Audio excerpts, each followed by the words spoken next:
নিজের জন্য একটু কিছু তালাশ করবে। মৃত্যু পথযাত্রী যে মৃত্যুর মুখে শেষ পর্যন্ত সে আর সব ভুলে যায়, নিজেকে বাঁচাইতে চায়, নিজেকে বাঁচাইতে চায়। এই জন্য বাবা, আমরা প্রত্যেকেই আপনাদের কাছে বললাম, যারাই মনোযোগ দিয়ে শুনছেন, এটা মনে রাখতে হবে, আমার নিজের পরিবর্তন দরকার। আমার ঈমান, আমার আমল, আমার আখিরাত ভুলে গেলে তো ভুলে গেলেন, ভুলে গেলে ভুলে গেলেন, ভুলে গেলে ভুলে গেলেন, কিন্তু মনে রাখবেন আল্লাহ আপনাকে ভুলবে না, আল্লাহ আপনাকে ছাড়বে না। আল্লাহ তাআলা এক সেকেন্ডের হিসাব আড়াল করতে দিবে না। আল্লাহ তাআলা বলেন, ইয়াউমা তুবলাস সারাইর, সেদিন কিয়ামতের দিন বান্দা অন্তরের গভীরে যে গোপন বিষয়গুলো আমি তাও খুলে দেব। আফালা ইয়ালামু ইদা বু'থিরা মা ফিল কুবুর ওয়া হুসিলা মা ফিস সুদূর। আল্লাহ তাআলা বলে, তোমাদের অন্তরের গভীরে যা ছিল, এ মনের মধ্যে কত আমরা অনেক কিছু আছে বলি না, মনে মনে কত জল্পনা কল্পনা আমাকে আছে না, ভিতরে ভিতরে ভালো আছে, মন্দ আছে, খারাপ আছে। নারী দেখলে, ছবি দেখলে, নর্তকী দেখলে, জিনার ব্যভিচারের দৃশ্য দেখলে, বেপর্দা মহিলা দেখলে, হারাম ছবি দেখলে, মানুষের টাকা পয়সা দেখলে, আরেকজনের বাড়ি গাড়ি দেখলে, কত কিছু ভিতরে মনে হয় না, কত বাজে কল্পনা, কত অসৎ কল্পনা, কত খারাপ চিন্তা ভাবনা, নাউজুবিল্লাহ। আল্লাহ তাআলা বলে, বান্দা সেদিন কিয়ামতের দিন অন্তরের এই কল্পনাগুলো কাগজের পৃষ্ঠার মতো আমি তোমার সামনে খুলে ধরব, তোমার সামনে মেলে ধরব, যে এই ছিল তোমার কল্পনা, এই ছিল তোমার অন্তরের ভাবনা। বান্দা এগুলোর জবাব দাও। এমন নিকৃষ্ট ভাবনা ভাবলা কেমন? এটা আল্লাহর কোরআন। এই জন্য আব্বা আমরা তো অনেক ভয় পাই, চিন্তা করি, এত বলি, এত ভাবি, এতভাবে বলার চেষ্টা করি। ছেলে পেলেদের এমন হালাত যে টোটালি মনে হয় যেন পৃথিবীতে আসে না আসমানে আসে, মাটিতে আসে না জঙ্গলে আসে, জানে না সমুদ্রে ভাসতেছে নাকি জঙ্গলে, কিছুই জানে না। কি করে খায় দায়, ঘুম যায়, চুল ফিরায়, প্যান্ট পরে, জামা পরে, প্যান্ট, নারী, ছবি, মোবাইল, খেলাধুলা, তামাশা, উল্লাস, চিৎকার। কোথায় ব্রাজিল, কোথায় বাংলাদেশ, কোথায় আর্জেন্টিনা, কোথায় বাংলাদেশ? কে চিনে কারে, কার দরকার কারে? বাংলাদেশের আমাদের জীবন চলার জন্য ব্রাজিলের কি দরকার? ব্রাজিলের চলার জন্য আমগো কি দরকার? আর্জেন্টিনার আমগো কি দরকার? বলে, ওরা তো আমাদের কথা কয়দিন মনে করছে। আমাদের এই ছোট্ট দেশে আমরাই তো নিজেদের সমস্যার সমাধানই তো করতে পারি না। কত লক্ষ লক্ষ কোটি কোটি টাকা। কালকে রাত্রেও আমি এই হবিগঞ্জ থেকে মাহফিল থেকে যখন আসতেছি, ব্রাহ্মণবাড়িয়া সরাইলের একটু পরে, অন্ধকার রাত, রাতের মনে 1টা 2টা কয়টা বাজে যেন, 1টা বাজে খুব সম্ভব, দেখছি আপনার খেলা দেখতেছে পুরা দমে, রাস্তার পাশে বড় টেলিভিশন দিয়ে অনেক মানুষ। আহা, এদের ঘুম কোথায়? এদের মা কে, এদের বাবা কে, এদের অভিভাবক কে? অথচ এই নাফরমানকে 365 দিনে, খোদার 1 বছরে মুয়াজ্জিন এই বেঈমান রে কোনোদিন ফজরের নামাজে 365 দিনেও আজান দিয়া এই নাফরমান রে একদিনও উঠাইতে পারে না। এত বড় নিকৃষ্ট নাফরমান। আজ এই নাফরমান রাত 2টা বাজেও সজাগ, রাতের 4টা বাজেও সে ঘুম নাই চোখে। একসাথে ইউনিভার্সিটি পড়ুয়া, আফসোস জাতির, আফসোস আব্বা, দেশের সর্বোচ্চ মেধাবী যারাদেরকে বলে, যারা পড়ুয়া, তাদের ছেলে মেয়ে, যুবতী ছেলে মেয়ের উল্লাস দেখলে, খেলা দেখতে, হেরা কোনো খেলেও না, হেরা কোনো মেন গ্যালারিতেও না, স্টেডিয়ামেও না, এখানে হাজার হাজার মাইল দূরে টেলিভিশনের পর্দার সামনে বইয়া খেলা চাইতে গিয়া যেই নাচাটা নাচতেছে উপযুক্ত যুবক যুবতী, আস্তাগফিরুল্লাহ, কত নিকৃষ্ট মানসিকতা। আহা, মানে আত্মভোলা। আমরা এমন এক জাতি হয়ে যাচ্ছি যে জাতি অন্যের কথা অনেক ভাবি, নিজের কথা মোটেই ভাবি। আপন ভোলা, আত্মভোলা। আমার কি হবে, আমার কি হবে, আমার কি হবে। কোরআনুল কারীমের মধ্যে যখন আয়াত নাজিল হয়েছে ওয়াকুদুহান নাস ওয়াল হিজারা, জাহান্নামের আগুনের মধ্যে লাকড়ির মতো ফেলা হবে মানুষ এবং জিন, পাথর।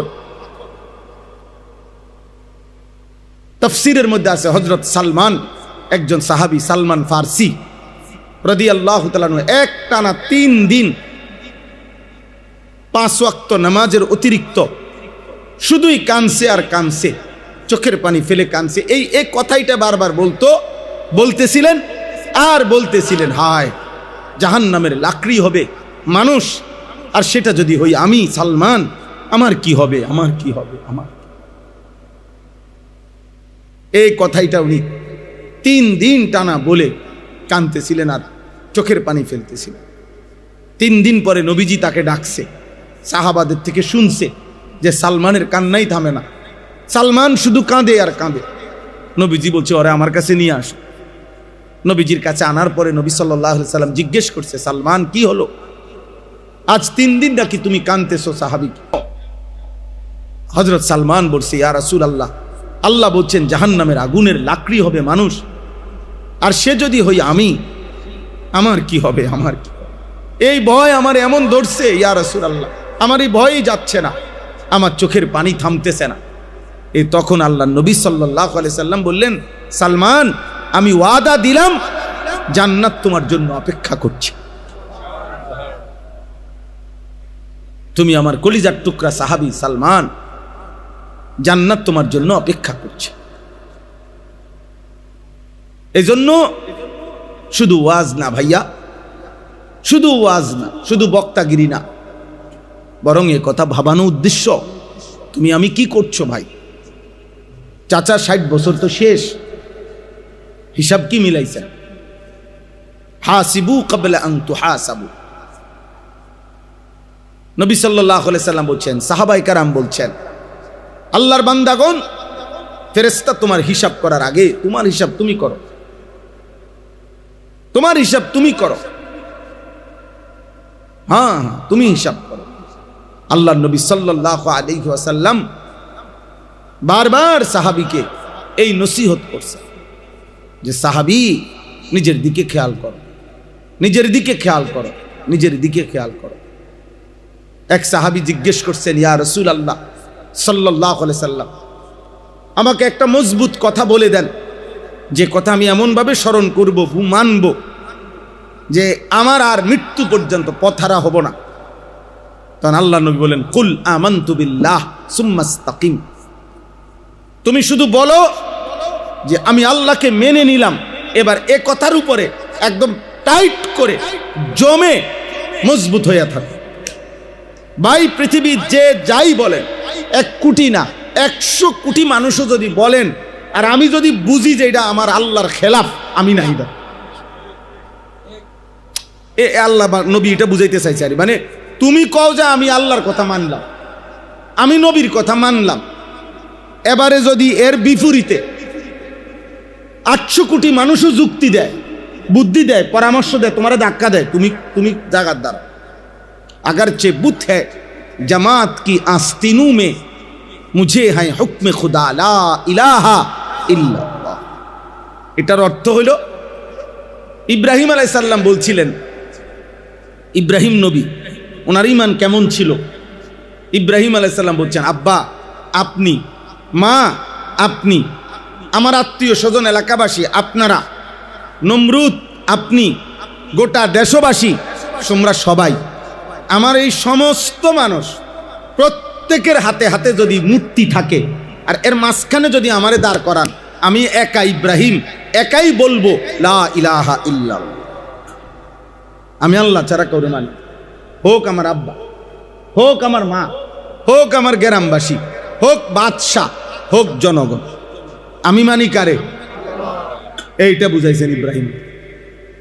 ওয়া আতাজিলুকুম ওয়া মা তাদউনা মিন দুনিল্লাহ, ওয়া আদউ রাব্বি, বলছেন আমি, হে আমার জাতি, আমি তোমাদের সকলকে ত্যাগ করলাম, আত্মীয় অনাত্মীয়, বাবা মা স্বজন, পরিচিত অপরিচিত, শাসক জনগণ, রাষ্ট্রপ্রধান জনগণ, সবাইরে ত্যাগ করলাম।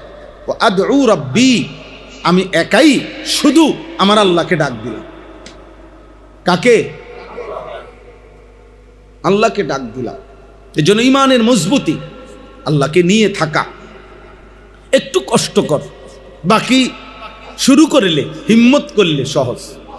5 ওয়াক্ত নামাজ পড়া একদম ইজি ব্যাপার।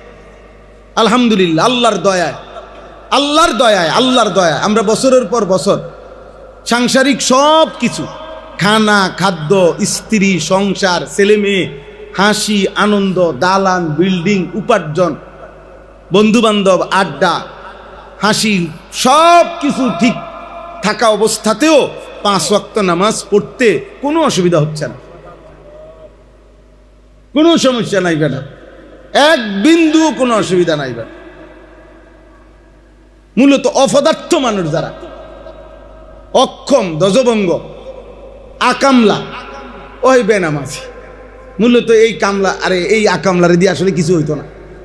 হে মনে করছে ভাত খাওয়ান আর ভাত যাও, জীবন মানে হইলো এক কান দিয়া ইনকাম আর এক কান দিয়া খরচ, বুঝেন না? একদিক দিয়ে খায়, ওই দিক দিয়ে বাথরুমে যায়, এই জানোয়ারের মতো, হাইওয়ানের মতো। 2 চাহিদা পূরণ করে জানোয়ার, পেটের চাহিদা, লজ্জাস্থানের চাহিদা। এই মানুষরূপী জানোয়ারও এই 2 চাহিদা পূরণ, পেটের চাহিদা আরটা কি? লজ্জাস্থানের চাহিদা। নাটক দেখে কেন? লজ্জাস্থানের চাহিদা। সিনেমা দেখে কেন? ওই যে বেডি নাচে, আর বেডি নাচলে লজ্জাস্থানের চাহিদা ভাল লাগে, বুঝেন না? মোবাইলে নর্তকী দেখে কেন? এত কম বয়সী ছেলে পেলে 24 ঘন্টা মোবাইল দিয়ে করে কি? মহিলা দেখে, নারী দেখে, নর্তকী দেখে কেন? লজ্জাস্থানের চাহিদা। আর হইল উপার্জন, এই হারাম, সুদ, ঘুষ, কিস্তি, লোন, ওজনে কম দেওয়া, ঠকবাজি, দুর্নীতি, চুরি, ডাকাতি, চাঁদাবাজি, রাহাজানি, জনগণের সম্পদ, রাষ্ট্রের সম্পদ, ঘরের সম্পদ, প্রতিবেশীর হক, বোনের হক, মার হক, ভাইয়ের হক, চাচার হক, ফুপুর হক, সব মাইরা খায় কেন? পেটের জন্য, পেটের জন্য না? তাহলে এই 2 চাহিদা, জানোয়ারের চাহিদা, পেটের চাহিদা, লজ্জাস্থানের চাহিদা। শুধু এতটুকুই যার জীবন, তার জীবন আর জানোয়ারের জীবনে পার্থক্য নেই। মানুষের জীবন হলো আল্লাহর সাথে যার সম্পর্ক, আল্লাহর সাথে যার সম্পর্ক। আর আল্লাহর সাথে সম্পর্ক করিলে দুনিয়া কিচ্ছুই অভাব হয় না। দুনিয়া তো আল্লাহরই। দুনিয়া আল্লাহর না অন্য কারো? তো তাইলে ওয়াহুয়াল্লাযী খালাকাস সামাওয়াতি ওয়াল আরদ, আল্লাহই আসমান ও জমিন সৃষ্টি করেছে। ওমা মিন দাব্বাতিন ফিল আরদি ইল্লা আলাল্লাহি রিজকুহা, আল্লাহ বলেন সকলের রিজিকের দায়িত্ব আমি আল্লাহই নিলাম, আমি দেব রিজিক, সব আমি দেব বান্দা। এই জন্য প্রিয় ভাই আমার, ইমানের মজবুতি চাই, আল্লাহর সাথে সম্পর্ক, আখিরাতের সাথে সম্পর্ক, এটাই দরকার। বাবাদেরকে বলি, ছোট ভাই তোমাদেরকে বলি, গুনার জিন্দিগি ছেড়ে দাও আব্বা। বয়স্ক যারা, এখানে 2 শ্রেণীর মানুষ, এক শ্রেণী হলো সিঙ্গেল, আর এক শ্রেণী হলো অভিভাবক পর্যায়ে, যাদের বিবাহিত সংসার আছে, বউ বাচ্চা আছে। এই না, আমরা এখানে যারাই বসছি, এই তো 2 আইটেমের মানুষ। হয় না, আমরা কিছু আছি আমরা সিঙ্গেল, অবিবাহিত ছেলে পেলে, আর হইলো কি আমরা বিবাহিত। তাহলে আমাদের এই 2টা অংশ। তাহলে যারা অবিবাহিত তাদের দায়িত্ব হলো নিজের ব্যাপারে যত্নবান হওয়া, আর যারা বিবাহিত মানে অভিভাবক, তাদের দায়িত্ব হলো নিজের সাথে সাথে নিজের পরিবারের মানুষগুলো নিয়ে ঈমান, আমল, ইসলাম, আখিরাত, পরকাল, পাক নাফাক, হালাল হারাম, জায়েজ না জায়েজ, এগুলো কি করা? খেয়াল কর। হ্যাঁ, আমি আজকেও দুপুরবেলা, আমার 4 বছর 4.5 বছরের মেয়ে আছে, দুপুরবেলা